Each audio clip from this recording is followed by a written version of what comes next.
ନମସ୍କାର। ଗପ ଅମୃତରେ ଆପଣମାନଙ୍କୁ ସ୍ୱାଗତ। ବନ୍ଧୁଗଣ, କ'ଣ ଆପଣମାନେ ଅଲଗା ଅଲଗା ଜାଗାରୁ ପ୍ରବଚନ ଶୁଣୁଛନ୍ତି କି? ତେବେ ସାବଧାନ ହୋଇଯାନ୍ତୁ, ହଇରାଣରେ ପଡ଼ିପାରନ୍ତି। ଗୋଟିଏ କାହାଣୀ ସହିତ ଏ ବିଷୟରେ ଆପଣମାନଙ୍କୁ ମୁଁ ଆଜି କହିବି। ତେବେ ଡେରି ନ କରି ଆସନ୍ତୁ ଦେଖିବା।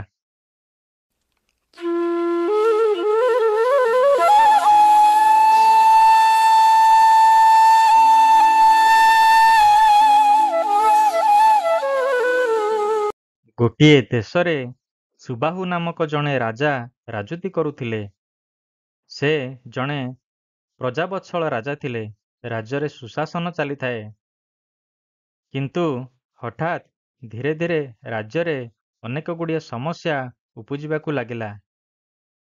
ରାଜ୍ୟରେ ଚୋରି ଡକାୟତି ବଢ଼ିଗଲା। ଯୁବକମାନେ ରାଜ୍ୟ ଛାଡ଼ି ବାହାରକୁ ଚାଲିଗଲେ। ଖାଦ୍ୟଶସ୍ୟର ଅଭାବ ଦେଖାଗଲା। ଲୋକମାନେ ଅନାହାରରେ ଜଣକ ପରେ ଜଣେ ମୃତ୍ୟୁବରଣ କରିବାକୁ ଲାଗିଲେ। ରାଜାଙ୍କ କାନକୁ ସବୁ ଖବର ଆସୁଥାଏ। ରାଜା କିଛି ବୁଝିପାରୁନଥାନ୍ତି କ'ଣ କରିବେ। ସବୁ ସୈନ୍ୟ ସାମନ୍ତ ଲଗାଇ ସବୁ ଜିନିଷ ବୁଝିବା ପାଇଁ ଚେଷ୍ଟା କରୁଥାନ୍ତି। ହେଲେ ତାଙ୍କ ମୁଣ୍ଡକୁ କିଛି ଉପାୟ ଦିଶୁନଥାଏ। ରାଜାଙ୍କର 6 ଜଣ ପରାମର୍ଶଦାତା ପଣ୍ଡିତ ଥିଲେ। ସେହି ପଣ୍ଡିତମାନେ ଜଣକୁ ଜଣେ ବଳି କରି ସେମାନେ ରାଜାଙ୍କୁ ସବୁ ସମୟରେ ଭଲ ଭଲ ଉପଦେଶ ଦିଅନ୍ତି। ଏହି ସମୟରେ ମଧ୍ୟ ରାଜା ସେହି ପଣ୍ଡିତମାନଙ୍କର ଉପଦେଶ ଲୋଡ଼ିଲେ। ସେ ଯାଇ ସେମାନଙ୍କୁ ପଚାରିଲେ, ପଣ୍ଡିତଗଣ, ରାଜ୍ୟରେ କ'ଣ ଅବସ୍ଥା ହେଇଛି, କାହିଁକି ଏପରି ହେଉଛି, ଆମକୁ କୁହନ୍ତୁ, ଏଥିପାଇଁ କ'ଣ ଉପାୟ କରାଯିବ? ପ୍ରତ୍ୟେକ ପଣ୍ଡିତ ନିଜ ନିଜର ଆଦର୍ଶ ନିଜ ନିଜର ବୁଦ୍ଧିମତ୍ତା ଅନୁସାରେ ରାଜାଙ୍କୁ ବିଭିନ୍ନ ପ୍ରକାରର ଉପଦେଶ ଦେଇ ଚାଲିଲେ। ଜଣେ ପଣ୍ଡିତ କହିଲେ, ରାଜା, ଆପଣ ଗୋଦାନ କରନ୍ତୁ, ଯାହାଦ୍ୱାରା ରାଜ୍ୟର ମଙ୍ଗଳ ହେବ। ଆଉ ଜଣେ ପଣ୍ଡିତ କହିଲେ, ମହାରାଜ, ଆପଣ ଜମିଦାନ କରନ୍ତୁ। ଯେଉଁ ଲୋକମାନଙ୍କର ଜମି ନାହିଁ ସେମାନଙ୍କୁ ଜମିଦାନ କରନ୍ତୁ, ଯାହାଦ୍ୱାରା ଆପଣଙ୍କ ରାଜ୍ୟରେ ଖାଦ୍ୟଶସ୍ୟର ଅଭାବ ରହିବ ନାହିଁ। ତୃତୀୟ ପଣ୍ଡିତ ଜଣକ କହିଲେ, ବ୍ରାହ୍ମଣମାନଙ୍କୁ ଭୋଜନ ଦିଅନ୍ତୁ। ସେମାନଙ୍କ ଆଶୀର୍ବାଦ ପଡ଼ିଲେ ରାଜ୍ୟରେ ଅଭାବ ଅନଟନ ଦୂର ହେବ। ଆଉ ଜଣେ ପଣ୍ଡିତ କହିଲେ, ମହାରାଜ, ରାଜ୍ୟରେ କୌଣସି ପ୍ରକାର ଭୁଲ ଶକ୍ତି, ଖରାପ ଶକ୍ତିର ବସବାସ ହେଉଛି। ତେଣୁ ରାଜ୍ୟରେ ଆପଣ ହନୁମାନ ଚାଳିଶା ପାଠ କରାଇ ଯଜ୍ଞ କରନ୍ତୁ। ଆଉ ଜଣେ ପଣ୍ଡିତ କହିଲେ, ବୋଧହୁଏ ପଡ଼ୋଶୀ ରାଜ୍ୟର କାହାର ତନ୍ତ୍ର ପ୍ରକ୍ରିୟା ଦ୍ୱାରା ରାଜ୍ୟରେ ଏଭଳି ଖରାପ ଜିନିଷ ସୃଷ୍ଟି ହେଉଛି। ଆପଣ ସପ୍ତଶତୀ ଚଣ୍ଡୀ ପାଠ କରାନ୍ତୁ। ଆଉ ଜଣେ ପଣ୍ଡିତ କହିଲେ, ମହାରାଜ, ଆପଣଙ୍କର ଗ୍ରହ ଖରାପ ଅଛି। ଯଦି ଆପଣ ନବଗ୍ରହ ଶାନ୍ତି ପାଇଁ ଯଜ୍ଞ କରିବେ, ତାହାହେଲେ ଆପଣ ନିଶ୍ଚିନ୍ତ ଭାବରେ ଏହାର ସୁଫଳ ପାଇବେ। ଏଭଳି ଅନେକ କଥା 6 ଜଣ ଯାକ ପଣ୍ଡିତ କହି ଚାଲିଲେ। ରାଜା କ'ଣ କରିବେ କିଛି ଭାବିପାରୁନଥାନ୍ତି। ବଡ଼ ଅଡ଼ୁଆରେ ପଡ଼ିଲେ। ରାଜାଙ୍କର ଚିନ୍ତା ଦିନକୁ ଦିନ ବଢ଼ିବାରେ ଲାଗିଲା। ରାଜାଙ୍କ ଦେହ ଖରାପ ହେବାରେ ଲାଗିଲା। ଏହି ଅବସ୍ଥାରେ ରାଜାଙ୍କୁ ଦେଖି ରାଜାଙ୍କର ବୃଦ୍ଧ ପିତା ତାଙ୍କୁ ଡକାଇଲେ। କହିଲେ, ପୁତ୍ର, କ'ଣ ସମସ୍ୟା ହେଇଛି? କାହିଁକି ଏମିତି ଦେହ ଖରାପ ହେଉଛି? ଚିନ୍ତାରେ ରହୁଛୁ କି? ରାଜା କହିଲେ, ପିତାଶ୍ରୀ, ମୋର ଚିନ୍ତାର କାରଣ ତ ଆପଣ ଜାଣିଥିବେ ନିଶ୍ଚିନ୍ତ। ରାଜ୍ୟର ଏଭଳି ଅବସ୍ଥା। ରାଜାଙ୍କ ପିତାଶ୍ରୀ କହିଲେ, ପୁତ୍ର, ଯଦି ରାଜ୍ୟର ଏଭଳି ଅବସ୍ଥା ବିଷୟରେ ଠିକ୍ ଭାବରେ ଜାଣିନାହୁଁ, ତାହାହେଲେ ସ୍ୱୟଂ ପରୀକ୍ଷା କରି ଦେଖେ। ଆପେ ନ ମଲେ କେହି ସ୍ୱର୍ଗକୁ ଯିବେ ନାହିଁ।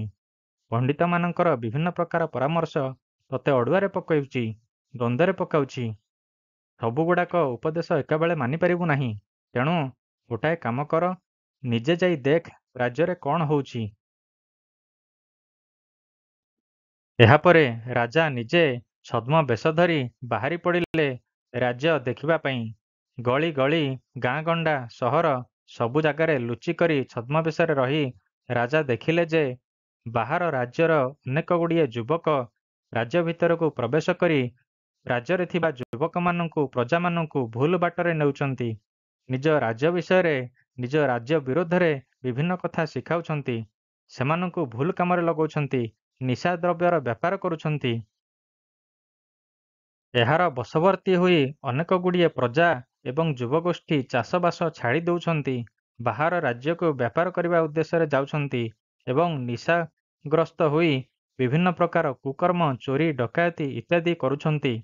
ରାଜା ବୁଝିପାରିଲେ ଯେ ମୋର ଶାସନରେ କିଛି ଅଭାବ ଅସୁବିଧା ନାହିଁ, କିନ୍ତୁ ବାହାର ରାଜ୍ୟର ଯୁବକମାନଙ୍କର ଅନୁପ୍ରବେଶ ଯୋଗୁଁ ରାଜ୍ୟରେ ବିଭିନ୍ନ ପ୍ରକାରର ସମସ୍ୟାମାନ ଉପୁଜୁଛି। ରାଜା ସମସ୍ୟାକୁ ଠିକ୍ ଭାବରେ ବୁଝିପାରିଲେ ଏବଂ ସୈନ୍ୟମାନଙ୍କୁ ଲଗାଇ ସେହି ଯୁବକମାନଙ୍କୁ ବନ୍ଦୀ କରି ରଖିଲେ, ଯାହାଦ୍ୱାରା ରାଜ୍ୟରେ ଶାନ୍ତି ଶୃଙ୍ଖଳା ପୁଣି ଫେରି ଆସିଲା। ରାଜା ଧନ୍ୟବାଦ ଦେଲେ ତାଙ୍କ ପିତାଶ୍ରୀଙ୍କର ଏହି ଉପଦେଶକୁ। ସେ ଜାଣିପାରିଲେ ଯେ ସେ ଅନେକଗୁଡ଼ିଏ ପଣ୍ଡିତ ବା ପରାମର୍ଶଦାତାଙ୍କ ସହାୟତା ବଦଳରେ ଯଦି ନିଜର ପୂର୍ବପୁରୁଷଙ୍କର ସହାୟତା ନେଇଛନ୍ତି, ତାହାହେଲେ ତାଙ୍କର ସମସ୍ୟା ଦୂର ହୋଇଛି। ବନ୍ଧୁଗଣ, ବର୍ତ୍ତମାନ ଯୁଗରେ ଆମେମାନେ ବିଭିନ୍ନ ଜାଗାରୁ ବିଭିନ୍ନ ପ୍ରକାର ପ୍ରବଚନ ଶୁଣୁଛେ। ଈଶ୍ୱରଙ୍କ ବିଷୟରେ ଏବଂ ସଂସାର ବିଷୟରେ ଅନେକ ପ୍ରକାରର ଭଲ ଭଲ କଥାମାନ ଶୁଣୁଛେ। ଅନେକ ଗୁରୁ ବିଭିନ୍ନ ପ୍ରକାରର ଟେଲିଭିଜନ ମାଧ୍ୟମରେ, ଇଣ୍ଟରନେଟ୍ ମାଧ୍ୟମରେ, ସୋସିଆଲ ମିଡ଼ିଆ ମାଧ୍ୟମରେ ଆମମାନଙ୍କୁ ବିଭିନ୍ନ ପ୍ରକାର ଉପଦେଶ ଦେଉଛନ୍ତି, କିମ୍ବା ଅନେକ ବ୍ୟକ୍ତି ପ୍ରତ୍ୟକ୍ଷ ଭାବରେ ଅନେକ ଗୁରୁଙ୍କ ଶରଣରେ ଯାଉଛନ୍ତି ଏବଂ ଉପଦେଶମାନ ଗୋଟାଉଛନ୍ତି, କିନ୍ତୁ ସେମାନେ ଶେଷରେ ନିଜେ ସଂସାରରେ ଚଳିବା, ବଞ୍ଚିବା ତାଙ୍କ ପାଇଁ କଷ୍ଟକର ହୋଇପଡ଼ୁଛି। କାହିଁକି? ଏହାର କାରଣ ହେଉଛି ବିଭିନ୍ନ ପ୍ରକାରର ମୁନି ବିଭିନ୍ନ ପ୍ରକାରର ମତାମତ ଦେଉଛନ୍ତି। ନାନା ମୁନି ନାନା ମତ। କିଏ କହୁଛି ବଞ୍ଚିବାର ରାସ୍ତା ଏଇଭଳି, ତ ଅନ୍ୟ କିଏ କହୁଛି ମୋକ୍ଷର ରାସ୍ତା ଏଇଭଳି। କିଏ କହୁଛି ସଂସାର ଛାଡ଼ିଦେବା ଉଚିତ, ଅନ୍ୟ କିଏ କହୁଛି ସଂସାରରେ ରହି କର୍ମ କଲେ ହିଁ ଭଗବାନ ମିଳିବେ। କେଉଁ ବାବା କହୁଛନ୍ତି ଯୋଗ କରିବା ଆବଶ୍ୟକ, ତ ଆଉ କେଉଁ ବାବା କହୁଛନ୍ତି ଜ୍ଞାନ ଆହରଣ କରିଚାଲ। ଆମେ ସବୁ ଜିନିଷ ଗ୍ରହଣ କରୁଛେ, କିନ୍ତୁ ଆମ ଭିତରୁ ବହୁତ କମ୍ ଲୋକ ସେ ସମସ୍ତ ଜ୍ଞାନକୁ ଏକାଠି କରି ମୂଳ ଜ୍ଞାନକୁ ବୁଝିପାରୁଛି।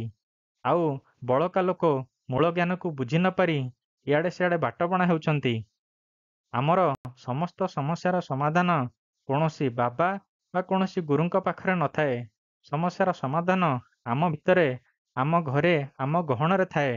ଯେଉଁଭଳି ଗଳ୍ପରେ ବର୍ଣ୍ଣିତ ରାଜାଙ୍କର ସୁଶାସନ ବ୍ୟତୀତ ତାଙ୍କର ରାଜ୍ୟକୁ ଅନେକ ଅନୁପ୍ରବେଶକାରୀଙ୍କ ଯୋଗୁଁ ରାଜ୍ୟରେ ବିଭିନ୍ନ ପ୍ରକାର ବିଶୃଙ୍ଖଳା ଦେଖାହେଲା, ସେହିପରି ଆମ ପରିବାରରେ ସମସ୍ତେ ଠିକ୍ ଥାଇ ମଧ୍ୟ ବାହାର ଲୋକ ଯଦି ପରିବାରରେ ପ୍ରବେଶ କରେ, ମୁଣ୍ଡ ଖେଳାଏ, ଆମ ଭିତରେ ବିଭିନ୍ନ ବିରୋଧାଭାସ ଚିନ୍ତାଧାରା ଭରିଦିଏ, ତାହାହେଲେ ଆମ ପରିବାରରେ ଅନେକ ଗୁଡ଼ିଏ ସମସ୍ୟା ଆସିଥାଏ।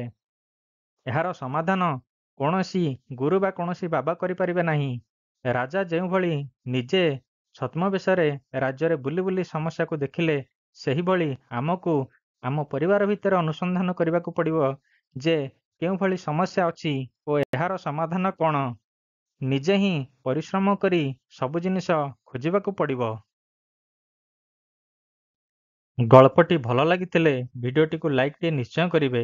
ଏହା ସହିତ ଗପ ଅମୃତ ଚ୍ୟାନେଲକୁ ସବସ୍କ୍ରାଇବ୍ କରିବାକୁ ଭୁଲିବେ ନାହିଁ। ପୁଣି ଆସିବି ଏଇଭଳି କିଛି ମନୋରଞ୍ଜନପୂର୍ଣ୍ଣ ଗଳ୍ପ ଏବଂ ଉପଦେଶ ନେଇ। ସେ ପର୍ଯ୍ୟନ୍ତ ରହୁଛି, ବିଦାୟ ଦିଅନ୍ତୁ।